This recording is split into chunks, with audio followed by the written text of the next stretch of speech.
different in the bubble atmosphere? It was different than probably in the bubble, just because you're sitting in a room by yourself, just staring out in space. So yeah, you don't have the distractions you normally would have, but it's pretty nerve-wracking, no matter where you are, what you're going. But in a good way. This is the fun part. This is where you compete. This is where you put it. It's all the marbles. So in a way, it's exhilarating, but yet can be a little, you get a little queasy. Thank you. Tip McMahon. Mike, what's the minutes range that you have for Russ tonight? I think it's around 30. I think he's went up a couple minutes. That's what I understand. Brian Smith.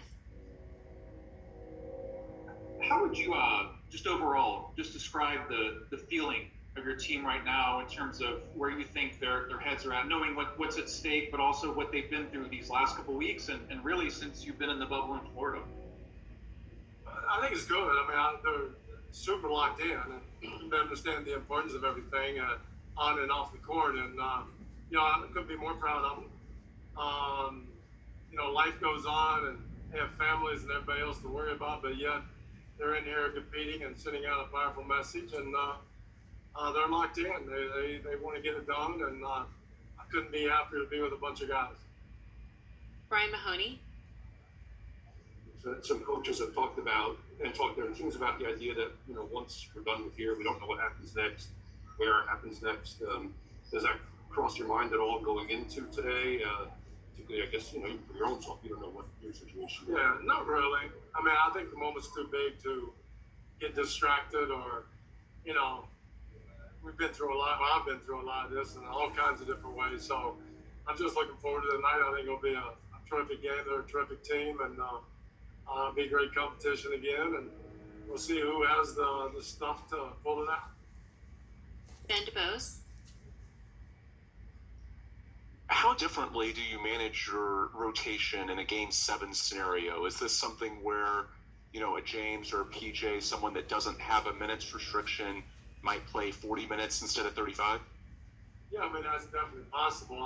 The downside, you got to kind of know your players a little bit who can do that and yet be fresh down the stretch, because they're really good in the last 5 minutes. So you don't want to wear them out before and hope they have enough energy all the way through. But I would say, playoffs in general, but definitely Game 7, 6s, and you got a short leash out there. You got to get it done. If not, you're out, and you will go with the veterans a little bit longer, just because you kind of know what you're getting from them and give them more leeway. Sarat Sohi. Hey, Mike. Who do you think has caused more problems for you guys between Lou Dort and Steven Adams? I don't know. Well, he normally calls their own problems, so I'm not really worried about them. Dort's doing a great job. He's a very good young player. Steven Adams, one of the best centers in the league. So, both of them really good, but they got a lot. Chris Paul's not too bad. He's playing pretty well. So they've got a lot of guys that come at you, and they're well coached. Like I said, probably Billy Donovan's giving us more problems than anything. So it's it's been crazy. 3 close games and 3 kind of easy games for us, and we just got to pull it out tonight. Matt Pento. Mike, given the addition of Russ when the season started and level of expectation coming into the season, is there any greater sense of pressure around this game to potentially go home after round 1? Has that entered the framework of thinking, do you think, for you or for your team?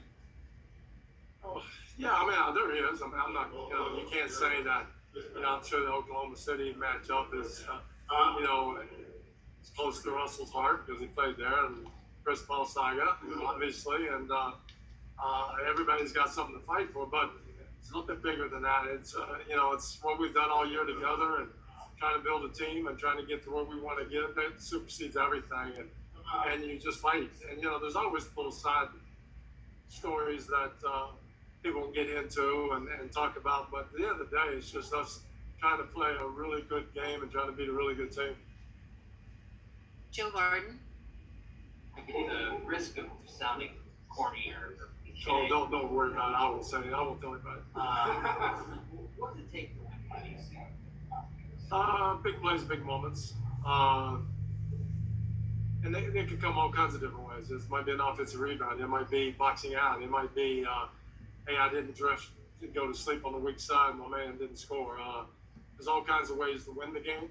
Everybody looks at missed shots or turnovers and all that, but all kinds of other different ways and all kinds of ways to lose it. And so it's hard to answer your question like one thing that we can do or not do. We just have to be locked in and compete.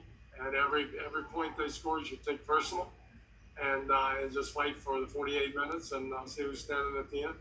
There's really no secret or formula. It's just a lot of heart, and a lot of brains just locked in all together. Mark Medina. Obviously, we know Russ is this ultra competitor, but given the hand he's dealt where he's been out for extended period of time, he's trying to accelerate getting back in the swing of things. How have you seen him trying to navigate that? How have you seen him try to navigate it?